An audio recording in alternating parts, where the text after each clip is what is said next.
Stop muna. Hello, good morning mga guys. Mga taga-subaybay ko dyan sa aming channel, Percy TV Mechanic on Duty. Sa pagkakataon ito ay meron akong isi-share sa inyo na kung paano ang pag-install ng signal light sa hazard light. Ngayon, meron tayong mga gamit na rito na naka-ready. Meron tayong hazard relay dito na tawag nila dito ay universal, at saan mo lang ito gagamitin. Pero ito ay 12 volts yung ating flash relay. Ganyang tatak ay CMT electronic flash relay. Yung flash relay natin ay mayroong tatlong paa.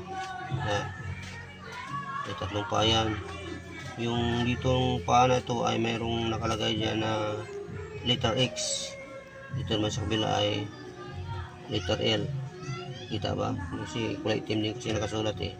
Pero dito yan ay letter L, ito letter X.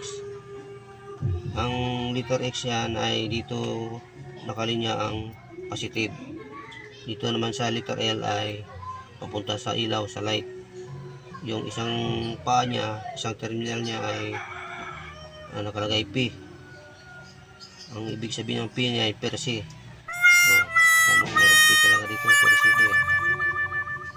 Joke lang, no? Kwanto, pilot lamp.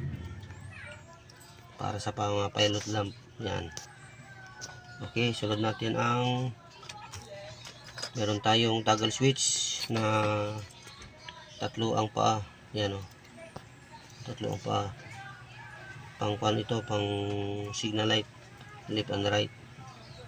Tapos meron tayong isang toggle switch pa na 6 ang paa. Ito naman ay para sa hazard light nya. Pag in-on mo ito, hazard, bali lahat ng ilaw kaliwat kanan, harap at likod ay harap at sa likod ay gumagana dito pag ito sinilyan mo yung switch na ito na animan. Yan. Tapos yung meron tayong headlight socket, ito gagamitin natin para dito sa ating flash relay. Yan o, tama lang yan sa headlight socket ito eh. Yan. Tapos meron tayong mga wires, electrical tape, yung bumbilya natin 4 na piraso din.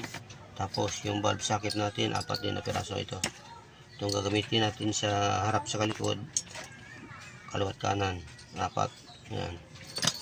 Okay, pero bago tayo mag-actual ay gusto ko munang mag-lecture muna tayo. Kunting lecture lang ito para tayo. Okay, tuloy tayo. Meron akong nakahanda dito na drawing na ito. Yung ating signal light sa hazard light yan. Hazard light ay hindi yan gagana kung walang battery. Kaya ito, meron tayong drawing na battery. Yung battery natin ay 12 volts lang ito, 12 volts. Yan, 12 volts. Mayroon siyang linya na, mayroon siyang dalawang terminal na positive sa negative. Ngayon, ito na yung ating drawing na flash relay. Yan, kung paano mag-connect yan. Ito, kukunik mo tayo sa may positive, papunta sa flash relay natin sa letter X. Pero bago dumating sa ating flash relay ay dadaan mo na siya sa fuse. Yan ang fuse natin, fuse. Lagay natin mga 15 amperes. Yan.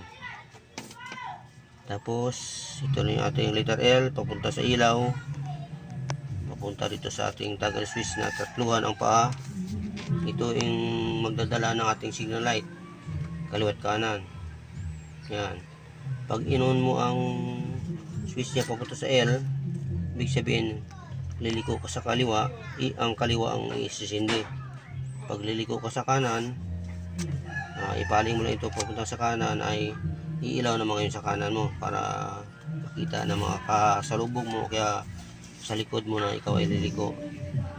Tapos papunta rin dito yan, makukunik yan dito sa ating switch na 6 ang paa. Ito, sa gitna nito, yan, magkakunik yung dalawa na yan. Ito, isang paa na ito, saka ito.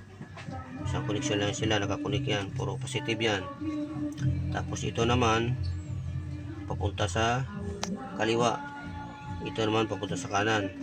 Yan, pag in-on mo to ang kanyang toggle switch papunta sa on, automatic yan, dalawa ang sisindi.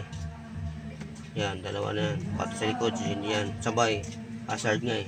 Yan, ngayon siguro naman hindi naman mahirap to intindihin dahil maliwanag naman ang ating drawing saka ating instruction. Ito pala ay para lang ito sa mga baguhan lang na hindi pa marunong mag-install. Yung mga marunong na, mga sanay na, ay huwag na kayo manood dito. Pwede naman kayo manood, pero para makita nyo kung tama ba ang ginagawa ko, kung ako man ay nagkamali, pwede nyo ako maturuan, diba? Kasi hindi naman tayong expert pa rito sa itong instalasyon. Okay, sige, punta na tayo sa ating actual na natin. Sige.